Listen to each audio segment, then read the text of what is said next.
네, 지난주에 이어 오늘 마리아의 찬가 두 번째 시간입니다. 지난주 제가 설교 중에 이 바흐의 마리아의 찬가를 좀 들어보시자고 제가 권했는데 혹시 들어보신 분이 계신가 모르겠습니다.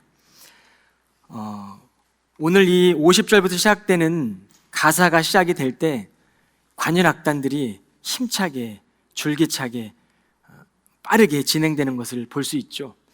저는 하나님의 나라가 이렇게 찬양하는 자들에게 힘차게 다가오는 것처럼 느껴졌습니다. 오늘 시간 송년주일 마지막 예배를 드리며 하나님의 나라가 여러분의 삶에 힘차게 다가오고 있음을 믿으시기를 바랍니다. 아멘. 네, 여러분 한 해도 살아보지 않던 낯선 세상을 마주하며 사느라 애쓰셨습니다. 믿음으로 참 잘 살아내셨습니다. 저도 한 해를 돌아보니까 2023년도를 기도 시리즈로 주일 설교를 준비하다가 성령 강림절기를 기점으로 사도행전을 묵상하며 설교를 전했습니다. 그리고 대림절기가 시작되면서는 예수님을 기다리는 여인들이라는 시리즈로 설교를 하면서 오늘 한 해의 마지막 설교가 이 마리아의 찬가 두 번째로 마칠 수 있게 하신 하나님의 은혜가 참 감사하다, 그런 생각을 해보게 되었습니다. 저에게도 지난 한 해를 회고해 보면 케임브리지 한인교회가 걸어온 비전과 사명을 이어받기 위해서 참 씨름했던 시간들입니다. 영성학자인 토마스 머튼의 이 사랑과 삶이라는 저서를 보면 이 예수의 탄생에 대해서, 이 성탄에 대해서 이렇게 기록하고 있습니다. 만일에 우리가 하나님께서 베들레헴 아기 속에 자신을 계시하신 것을 받아들이면 이것이 우리 인생에 중대한 결과를 가져온다는 사실도 깨달아야 한다. 소란하고 혼란스러운 세상의 여간에서 방해 없는 분을 받아들인다는 뜻이다. 만일 우리가 그 아기를 우리의 하나님으로 받아들인다면 우리는 오만한 권력의 세상 속에서 그분과 함께 성장해야 하며 그분이 예루살렘으로 올라가 십자가를 향해 걸어간 그 길을 함께 여행하면서 세상의 권력에 맞서서 저항해야 하는 우리의 의무를 받아들이는 것이다.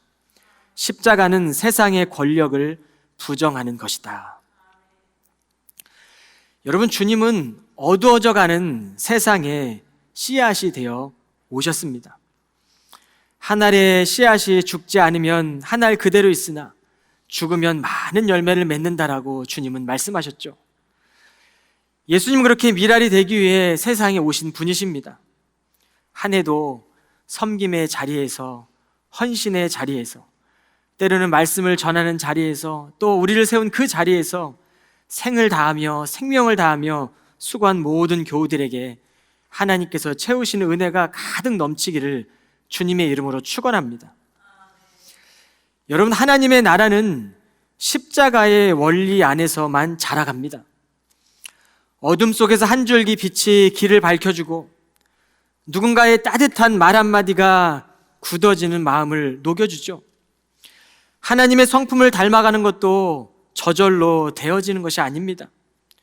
2000년 전에 하나님 나라의 씨앗으로 오신 주님께서는 말씀이 되셨고 그 말씀이 오늘 말씀을 듣는 저와 여러분의 마음밭에 심겨지고 새겨져서 그 말씀의 씨앗이 우리 가운데 죽어지고 헌신으로 넘쳐나게 될 때 그 씨앗이 발화되어 그 껍질을 깨고 많은 열매를 맺게 되는 것이죠.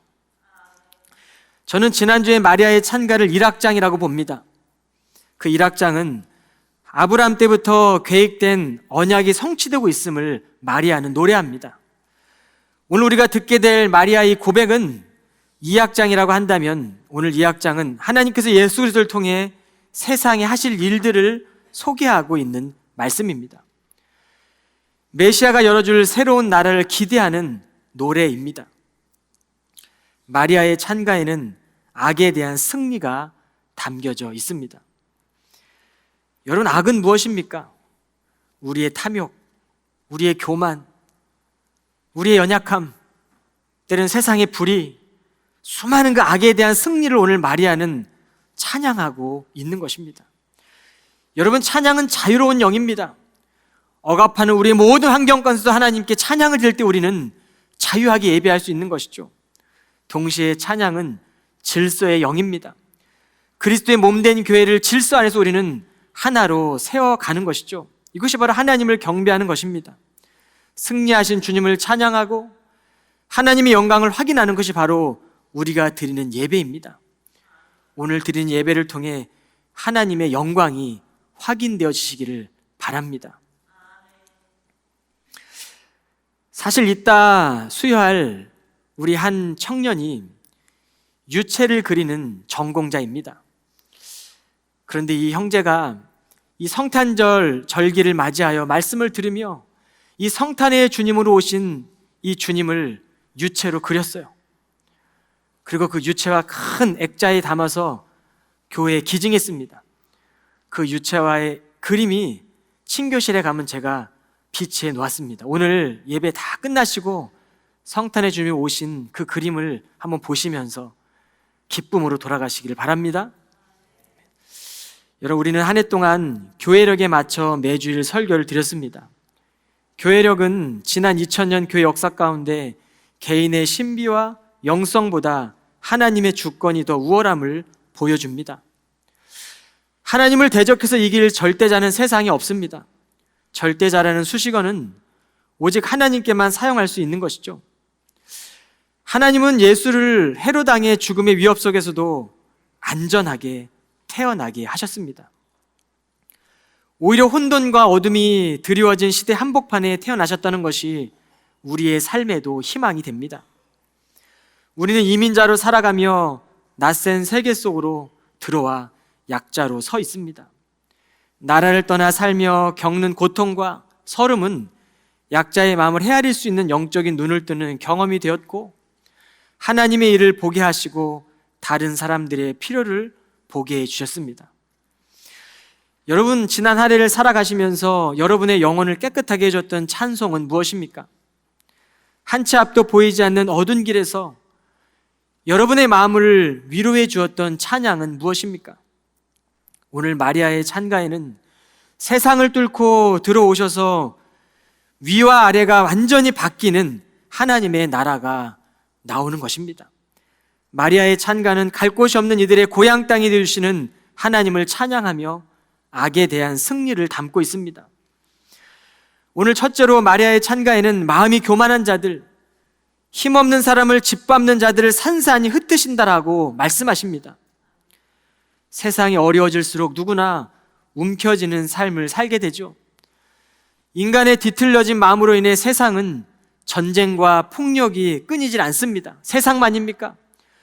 우리의 마음에도 미움과 정죄와 시기와 모함과 들끓는 우리의 이 연약함들이, 혈기들이 오늘도 뉴스를 통해 소개되진 않지만 오늘 여전히 우리 안에 그렇게 여러 가지로 끊어지지 않는 것들이 존재하고 있지는 않습니까?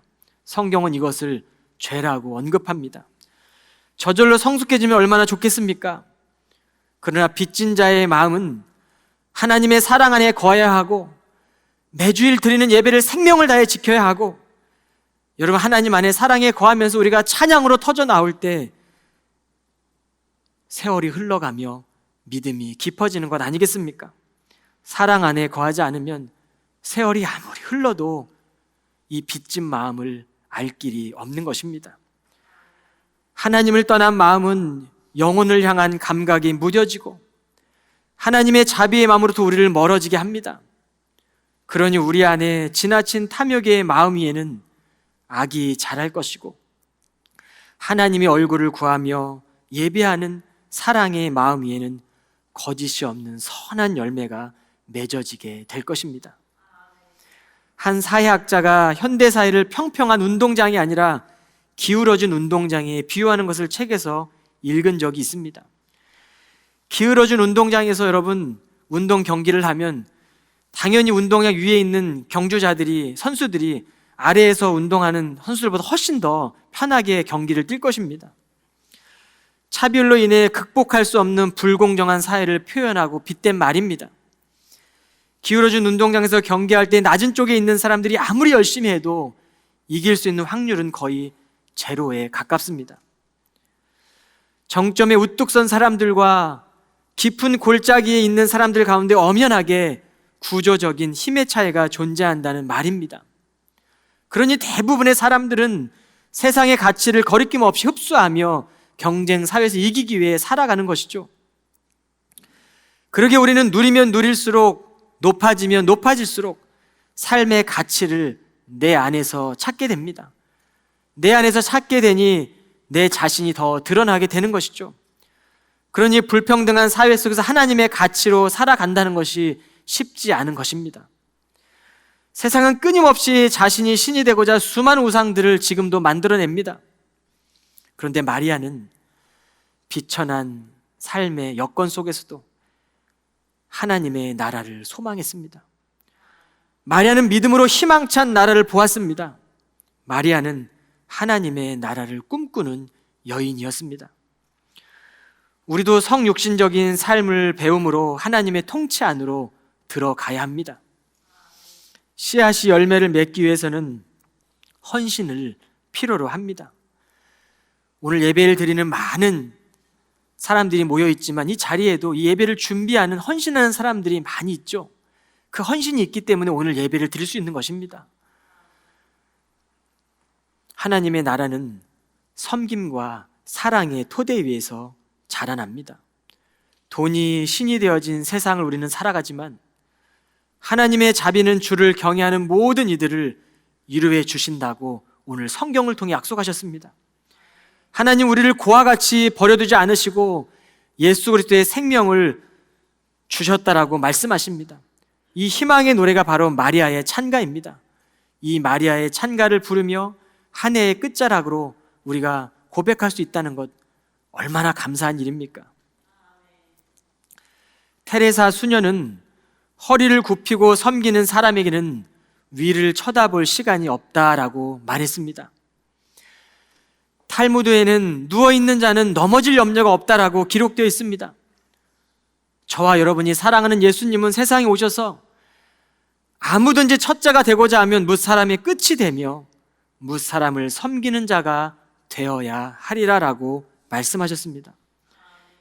여러분 이 시간 이 한 해를 돌아보며 마리아의 찬가를 천천히 충분하게 묵상해 보시기를 바랍니다. 여러분의 마음에 울림이 되기까지 지속적으로 되새겨 보시길 바랍니다. 말씀을 들으며 울림이 없다면 마리아의 찬가를 노래를 통해 들으면서도 누군가 이 고백을 통해 들으면서도 우리 마음에 그 울림이 전달되기를 사모하십시오. 이것이 바로 목마른 자들의 모습입니다. 하나님의 은혜는 이토록 겸손한 마음에 넘쳐납니다.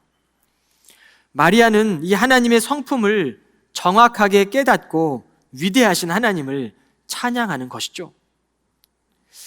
하나님은 권세 있는 자들이라도 왕들이라도 불의를 행하고 하나님 마음에 합당치 않으면 얼마든지 끌어내릴 수 있는 분이십니다. 십자가의 고통의 자리에서 하나님의 영광이 시작이 되었습니다. 여러분, 예수님이 힘이 없던 분이 아니십니다. 죽음 앞에서 두렵고 무서웠겠지만 예수님은 하나님의 뜻을 알았기 때문에 그 사명을 확인하고 십자가의 죽음을 하나님의 영광으로 받아들인 것입니다. 여러분, 복음서에 보면 귀신 들린 사람이 예수를 가리켜 가장 높으신 하나님이라고 불렀습니다.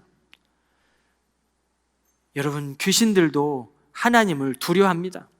그러게 우리가 예수 그리스도의 이름으로 기도할 때 귀신이 떠나가는 것이죠. 영혼을 소멸시키는 것에 중독되어 속절없이 끌려가십니까? 내 의지와 관계없이 세상에 중독되어 우리가 끌려가고 계십니까?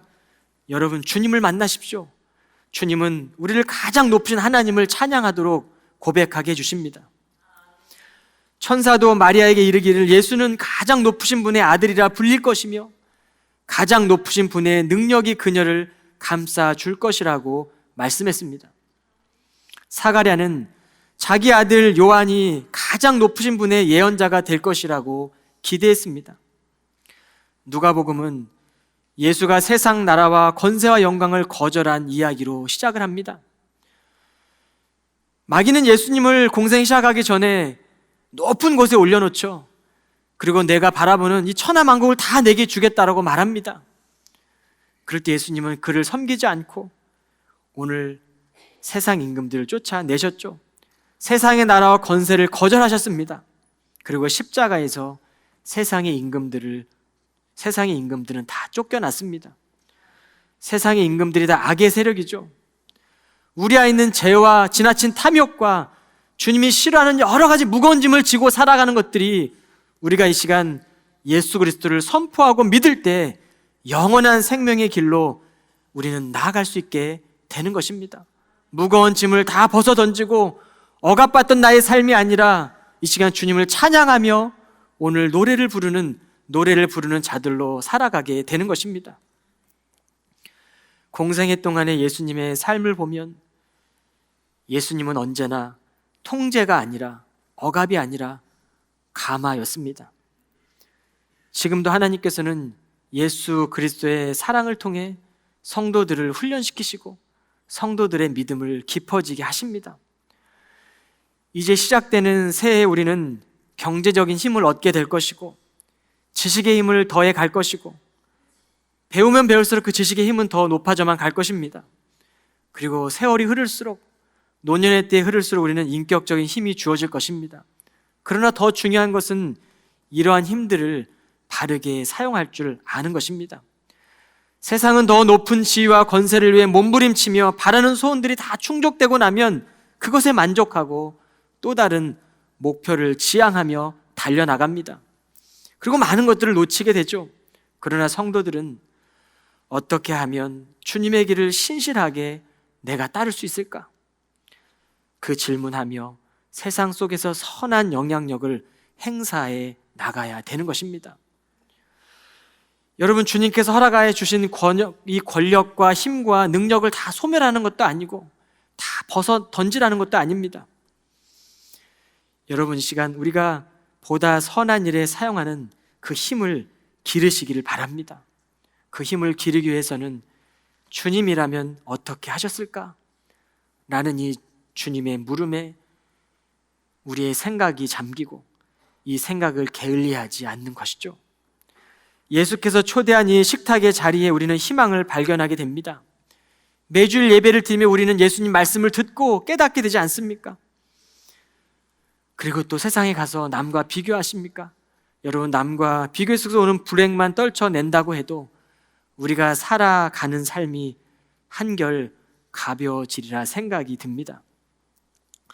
53절에 보면 그분은 굶주린 자들을 기름진 것으로 배불리 먹여주시고 부유한 자를 빈손으로 돌려보내셨도다. 이스라엘 사회에는 약자들을 위한 보호법이 있었습니다.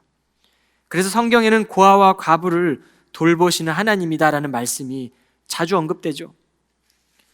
당시 고대 근동사회에는 부양의 책임이 아버지나 아들들에 있었기 때문에 남편을 잃거나 또 아버지가 없을 경우에는 경제적으로 궁핍할 수밖에 없었고 사회적으로도 소외될 수밖에 없었습니다. 그러니 고아와 과부를 돌보는 것을 이스라엘 백성들은 하나님의 뜻이라 생각했습니다.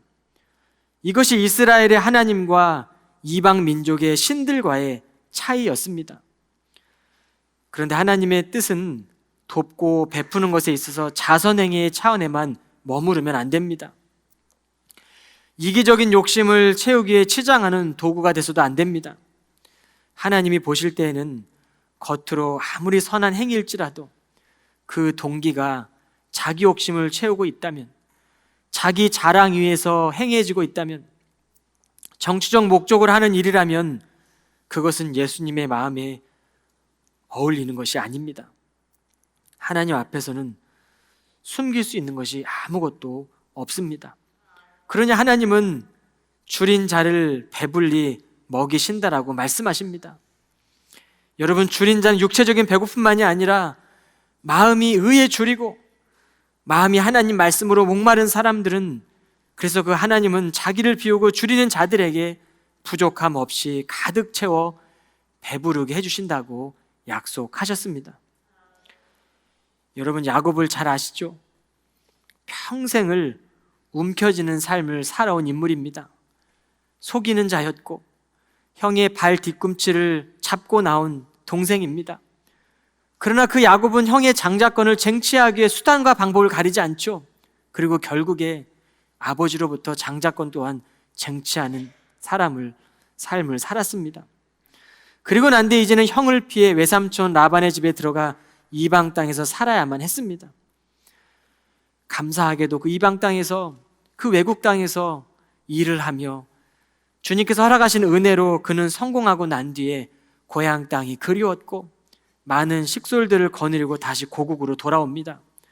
그 돌아오는 길에 야곱은 분이엘에서 하나님과 씨름을 하게 되죠. 야곱은 그 하나님과의 씨름의 장소에서 환도뼈가 부러지는 경험을 합니다. 그리고 그는 평생 저는 다리로 살아야만 했습니다. 야곱은 이후 과거의 이기적인 성품과 인격이 변화되었고 이제는 야곱이 아니라 이스라엘의 민족의 조상인 이스라엘로 살게 된 것이죠. 환도뼈가 어긋나는 이 상처는 하나님을 새롭게 경험한 사건입니다. 쩔뚝거리는 우리의 삶의 이 결핍은 우리를 하나님께 더 가까이 나아가는 놀라운 은혜가 되는 것이죠. 우리의 삶에 결핍이 있습니까, 여러분? 결핍 의식으로 살아서는 안 되지만 그 결핍을 하나님께 드릴 때 바울이 고백했던 예수의 흔적이 내 몸에 남았다라고 하는 그 고백이 우리를 살리는 줄로 믿습니다.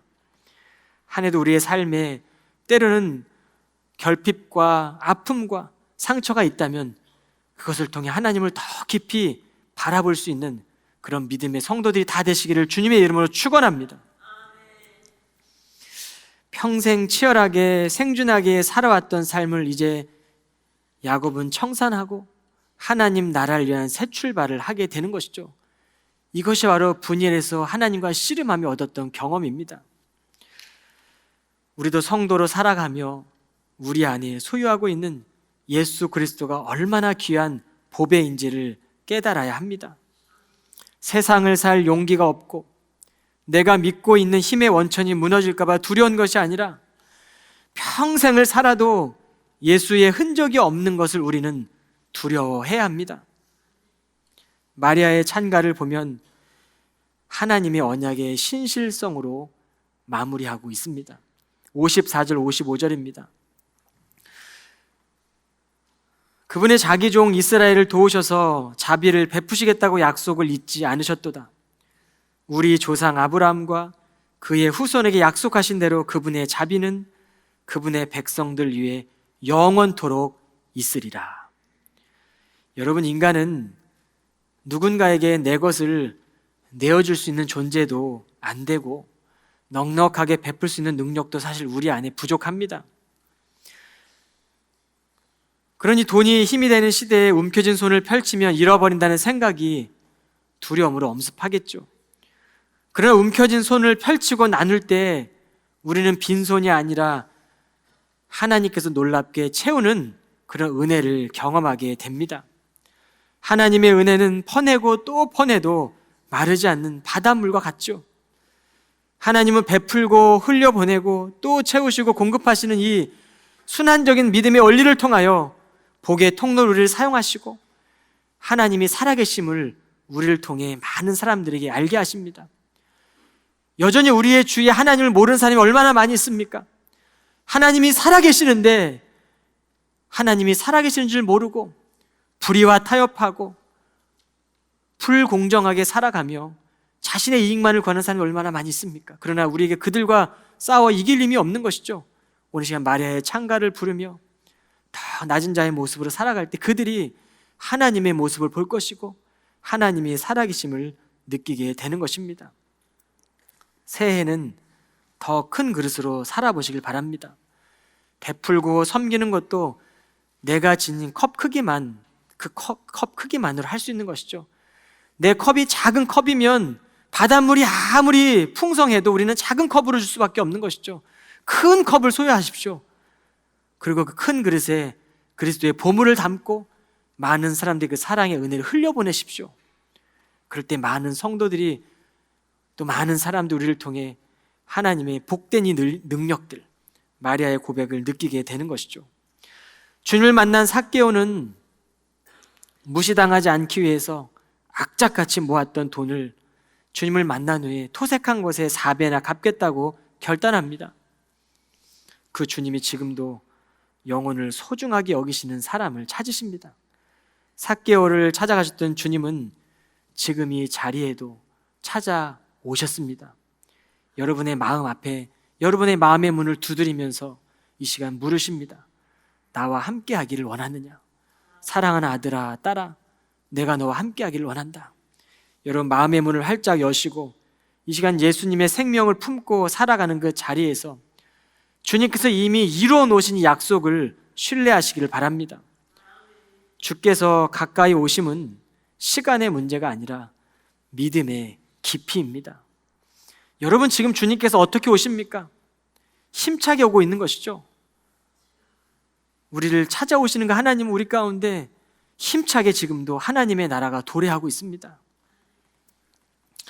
그리스도의 말씀을 우리의 인생의 그릇에 담는 것은 소유가 아니라 삶의 변화입니다. 살아계신 하나님을 믿고 그 믿음이 마음에 이르러 우리의 찬양으로 우리 입술로 터져 나오는 것이죠. 비천했던 말 구유에 나신 예수님께서는 지금 저와 여러분의 지친 마음에도 이미 찾아오셨고 거하고 계십니다. 하나님의 나라의 초대를 받고 이제는 초대하는 사람들로 살아가십시오. 예수님의 길을 예비했던 세례 요한처럼 하나님을 알지 못하는 이들에게 그분이 하신 일을 증거하실 수 있기를 주님의 이름으로 축원합니다. 오늘 말씀을 마치면서 세례 요한이 예수님을 예비했던 이 심정으로 외쳤던 그 말씀을 우리가 함께 좀 외치면서 오늘 이 12월 31일 마지막 주일 송년 예배를 오늘 주님 앞에 올려드릴 간절히 소망합니다. 우리 다 같이 한 목소리로 읽겠습니다. 시작. 광야에서 외치는 이의 소리가 있다. 너희는 주의 길을 예비하고 그 길을 곧게 하라.